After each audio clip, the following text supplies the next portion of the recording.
Roland, just start with you. If those are people who voted for you, and that's what they think, and that's how they talk to you, he's got a tough 43 days. Absolutely, and the people who also, a number of them who worked on his campaign, people who were on the road with him, surrogates, I've heard from those very same people telling the White House the exact same thing for the past 8 to 12 months, and in many cases, folks in the White House not listening. I would think after today, the folks will say, wow, maybe those folks have been right. We better listen now because we've been, frankly, tone deaf. But if you're advising him, Ed, I know you're in the other party, but if you were just to suspend your Republicanism for a day and say, Mr. President, here's how you need to communicate this. Well, what are they or what is he doing wrong? Well, here's what he's running a danger of, is going out there trying to talk about the economy is actually improving more than people think, is exactly the mistake other mistakes have made, presidents have made in the past, like George Bush, President Bush in the 1992 campaign. Basically, him saying things are getting better when everyone believes, in fact, it's not, is the kiss of death in terms of tone deaf and disconnect with voters. He seems to get that to a degree. John Harwood, the CNBC journalist who moderated the debate, asked him, do you think this has anything to do with your race? Do you think this has anything to do with your Ivy League education? Are you having trouble breaking through? Do you can't make a personal connection with people in these tough economic times? And here's the president's answer.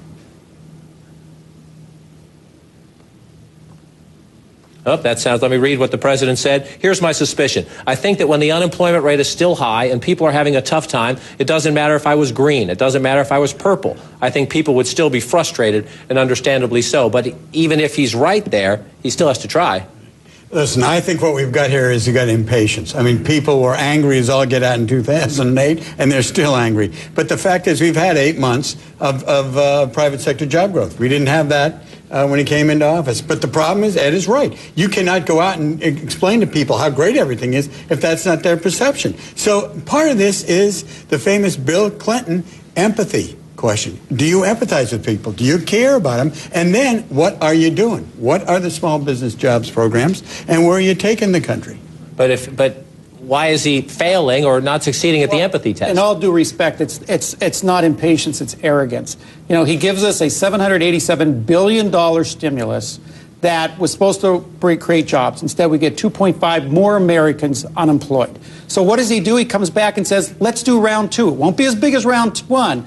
I hope he spends between now and November going out and telling everybody why we're going to spend more on a second stimulus package. Hold on. But first of all, let's correct something. Okay, we talked about your stimulus bill. A number of those same Republicans who were saying we didn't like it, they did like the 1/3 of that stimulus bill that had tax cuts in it. But here's the other piece. I remember being in Columbus, Ohio, talking to Mayor Coleman, saying we have to cut our cadet class as a result of budget cuts. That very stimulus bill saved that police cadet class. And so if you're in a city and you're concerned about your house burning down, you want firefighters, you want teachers, you want police officers. Now, it was also about saving a lot of those jobs, and I would think we want to save those kind of jobs in America. A second round for the cities as well. So they got a second round that came to the city to pay for a lot of those jobs. First of all, I'm just stating a fact. I'm saying don't disagree with the fact. You might not like it, but that was a fact in the actual bill. If you're a firefighter and your job's been saved, you're a teacher and your job's been saved, you're a happy camper, right? I mean, there's no question about it. The perception is different among people. Well, I understand the perception, John, but truth is what people believe, and here is what the people believe. By a 20-point margin, they believe the stimulus package has not worked,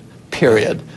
He cannot change that perception in the next 6 weeks. And the biggest problem the president has had, quite frankly, is he went about a year too long on trying to blame everything on Bush. And where people are focused today, and you see it in verbatims and verbatims and verbatims in terms of the polling, is that they don't like his solutions. Well, listen, I want you to listen to this. Hang on one second. I want you to listen to this because the president, in making his case today, was trying to explain that a lot of these things will take some time. And the question is, do people have the patience? Let's listen to how the president says it. I think the challenge right now is that I'm thinking about the next generation, and there are a lot of folks out there who are thinking about the next election.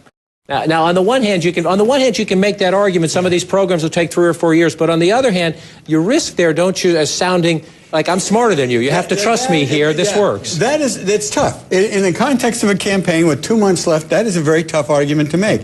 But, you know, when you look at the numbers, which Ed does such a good job with, you know, you'll see that they don't trust the Republicans at all either. If you do the approve, disapprove, and members of Congress, there's a 20-point gap there between the Republicans and the Democrats. But you own it. But you're not in charge. Yeah, but you broke it. You broke it, and we own it. You're right. I mean, that's true. at those numbers. The real numbers is that for the first time in 20 years, Republicans match Democrats on doing a better job on jobs. By 2 points, they believe they're doing a better job on the economy.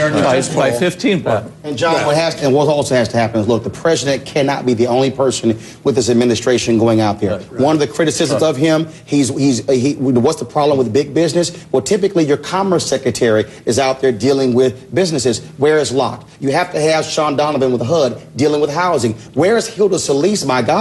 I mean, she's the labor secretary. You see, Summers and those folks more than you see her. You've got to use your entire team versus you carrying the ball the entire time. Another piece of the equation is that you have the president and his team. You make a criticism of them there. At the same time, up on Capitol Hill, Democrats are using their majorities that they still have, and they're bringing up in the Senate the defense authorization bill, which has the repeal of Don't Ask, Don't Tell if they can get the votes for it, and also has the DREAM Act, an immigration-related measure. And if you talk to Democrats privately, they make no bones about the fact that maybe we don't have the votes, but we will convince the gay rights community we're trying. We will convince the Latino community we're trying. Good politics or bad politics? Well, I mean, I think the politics it's probably a wash on that. But, the thing about Obama, which I think people like, is he's doing the right thing. I mean, he believes in it. He's going to fight for it. If he's doing the right thing and the Democrats have the majority, why didn't they bring it up 6 months ago?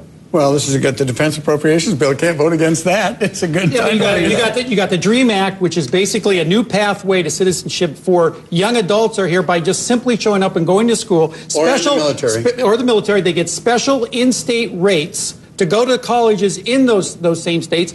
At a time when people are struggling, I think they're going to find this offensive. Look, first of all, these politicians, they're paid to do their job. They're not paid to go back and campaign. And so if you don't want to take a tough vote, well, you know what? Take your butt home and don't run for Congress. This is why you're reelected, to make these kind of decisions. So you deal with it. That is fine rhetoric, but what is being seen as by the American public is you're sneaking these bills in because you won't single go after it. You're sneaking a bill in when you're voting on it. Let's let Ed finish the thought, then we'll call a timeout. And basically where this is going to be a danger for the Democrats is there is a great concern that if they lose control of the House, they lose control of the Senate, there is going to be a lame duck session that is going to cram through all these things. And all you're doing is telegraphing a message that, yes, in fact, that's what we're going to do. We're going to sneak all this stuff through. To that point, Bob Menendez, who runs the Democratic Senate Committee, did say on Univision yesterday on their Sunday show that they'll do comprehensive immigration reform in the lame duck session after the election. We'll see how that one plays out.